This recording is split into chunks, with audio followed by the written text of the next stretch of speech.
Moi, on avait une maison à l'île d'Orléans, et puis on passait nos étés dans une chaloupe, puis on manœuvrait la chaloupe pareil comme si c'était un gros bateau.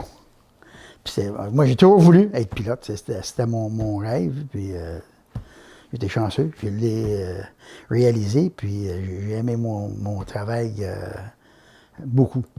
J'ai rêvé de pas faire d'autre chose. D'ailleurs, quand je suis parti de Sainte-Pat, j'avais des bonnes notes.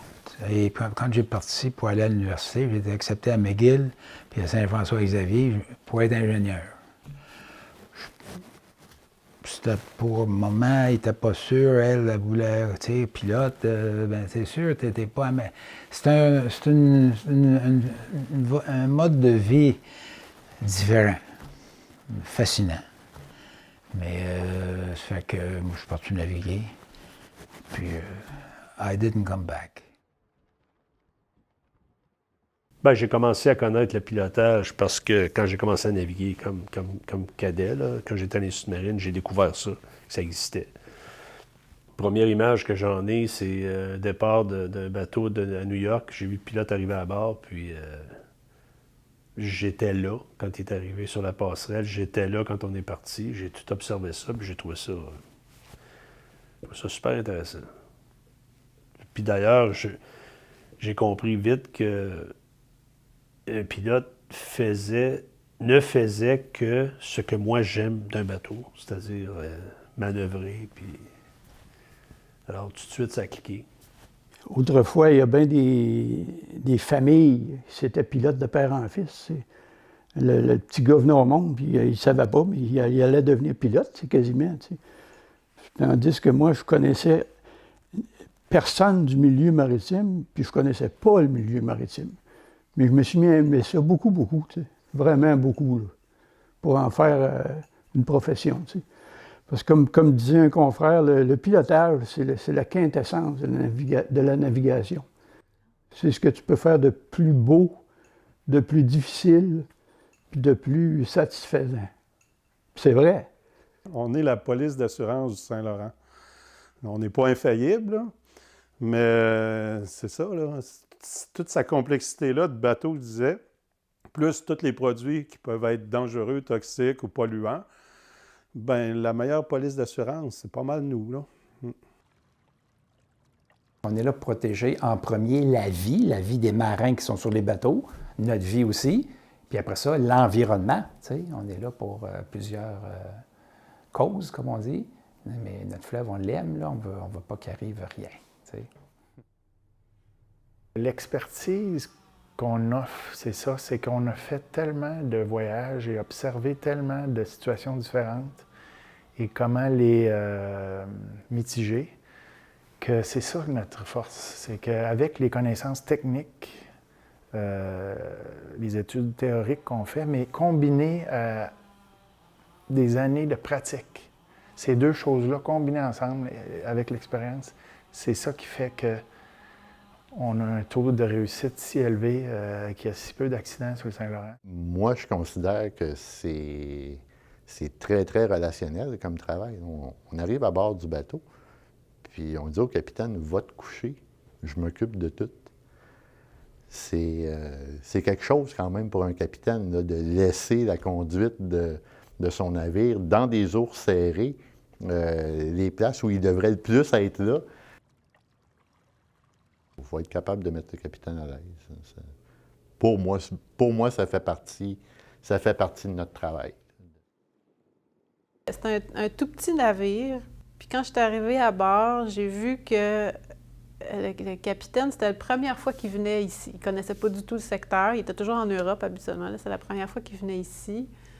Il s'en allait sur les Grands Lacs. Puis là, quand il m'a vu arriver, j'ai vu qu'il a comme figé un peu. Il n'a rien dit, mais il est venu stiff un peu. Puis là, fait que là, j'ai dit, OK, restons professionnels. Moi, je suis ici pour faire une job. Fait que là, il y avait plein de questions parce qu'il s'en allait sur les Grands Lacs. Il n'était pas intéressé par ce qui se passait avant, mais les Grands Lacs, il y avait plein de questions. Puis moi, le fait que j'ai navigué ces Grands Lacs, mais j'avais pas mal de réponses à presque toutes ces questions.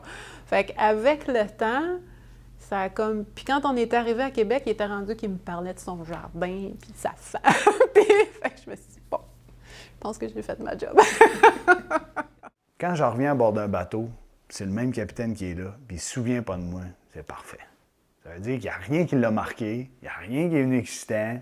Parce que moi, je me souviens, quand j'étais capitaine, puis je me souvenais d'un pilote, et soit que ça faisait plusieurs fois que je l'avais, ou bien soit c'est parce qu'il était arrivé quelque chose. Tu sais, s'il avait fait une belle job, puis il était débarqué, puis il était parti, puis il n'y avait rien d'anormal, tu sais, j'en ai vu beaucoup, tu sais, quand j'étais capitaine des pilotes, tu sais, puis tu dis, moi, je ne souviens pas de lui. Mais quand tu reviens à bord, puis un capitaine se souvient, c'est soit que tu as vu souvent, vraiment souvent, ou soit que tu as fait quelque chose qui n'était pas correct. Quand tu arrives à t'accostes ton bateau à 6 h du matin, tu es tout seul à débarquer, tu as juste les goélands comme spectateur, puis ils t'applaudissent, puis tu te dis, bon, ben j'ai fait une belle job. C'est ça. C'est surtout la satisfaction de quand le bonhomme te serre la main, tu as fait une bonne job. That's it. Pour moi, c'était mon cadeau. Il y avait 301 marques dans la circonscription. Il y en a, si je me souviens bien, c'est 21 d'entre elles qui proviennent du régime français. Et ça, je trouve ça extraordinaire que ce soit rendu des années 1600 jusqu'à aujourd'hui. Et ça, c'est, si on dit qu'il y a 400 ans, c'est 20 générations là, qui se sont passées ces marques-là. Le secret du pilotage, il n'est pas tant dans le fleuve que dans le paysage. Je m'embarque sur les navires les plus modernes et je m'en vais dans la marque de Champlain quand je descends au Cap-Tourmente. Moi, si savoir ça, j'ai compris pourquoi je suis rentré au pilotage. J'embarque avec un équipage étranger, puis j'arrive avec le capitaine, puis je pense qu'avec les années, j'ai pris peut-être une face plus rassurante, ou moi-même, je suis plus sûr de moi. Fait que je donne confiance, j'embarque, puis j'explique qu'est-ce qu'on va faire, puis je suis heureux de le faire, puis c'est plaisant. Puis quand on a fini, souvent, je donne une tape sur l'épaule au capitaine, puis je lui dis « It was fun ». C'était amusant, hein? On a eu beaucoup de plaisir aujourd'hui. Je considère ça comme un privilège qu'une compagnie me donne un bateau de 30 millions, 500 millions quand c'est un passager, puis j'embarque dessus, puis je peux l'accoster. C'est un privilège que j'ai. Je pense que je vais terminer ma carrière, puis je vais aimer ça autant, sûrement, qu'encore aujourd'hui. Là, moi, je me sens privilégiée de de me lever le matin. C'est pas toujours le matin, mais je me sens privilégiée d'aimer ce que je fais, puis d'avoir envie de le faire, puis d'y aller, tu sais. Puis je souhaiterais ça à tout le monde là, dans la vie, d'aimer leur travail comme ça. J'ai tellement aimé ma job, madame, là, que j'en fais des bouts à tous les 2-3 jours la nuit. Ah oui, ouais. Ouais, je fais de la manœuvre, puis je fais un bout de fleuve, puis ouf. J'espère qu'on va garder nos bonnes traditions d'un coup d'œil. Il n'y a rien qui boit un coup d'œil. Puis des connaissances spécifiques pour un coin donné. C'est ça le pilotage. Mon fils, Xavier, il a été reçu en 2018, puis il est bien content de son choix. Puis je suis bien content de ça. Là, il est reçu depuis quelques années, puis il progresse bien. Puis je pense qu'il aime ça. Moi, je suis 5e génération. Lui, il est la 6e génération de Marmen. Tous pilotes du Saint-Laurent. Oui. Oui.